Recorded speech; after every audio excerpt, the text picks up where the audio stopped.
साहित्य पेटीमध्ये आपल्याला असे कार्ड दिलेले हे, आणि हे कार्ड आहेत, हे कार्ड आहेत इंग्रजीसाठी. काय इंग्रजीसाठी कार्ड?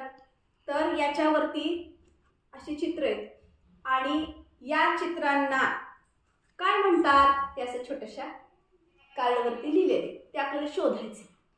खूप छान साहित्य, कारण समूहदर्शक शब्द इंग्रजीमध्ये आपल्याला वाचन करणं अवघड जातं किंवा लक्षात ठेवणं अवघड जातं.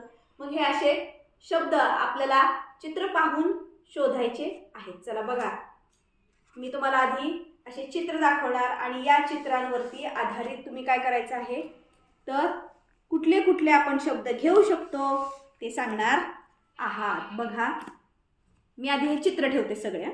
ओके, आता काय होतं, काही काही शब्द जे आहेत ते विद्यार्थ्यांना नवीन आहेत.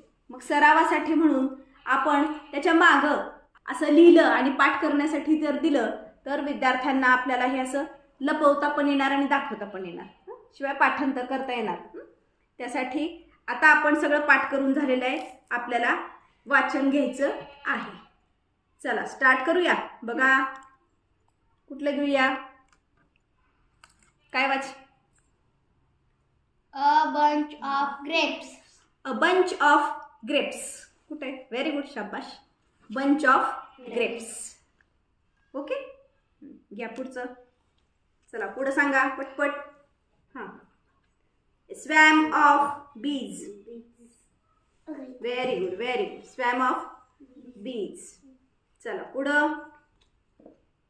A bunch of keys. A bunch of keys. बघा, very good. Bunch of keys. चला पुढं घ्या.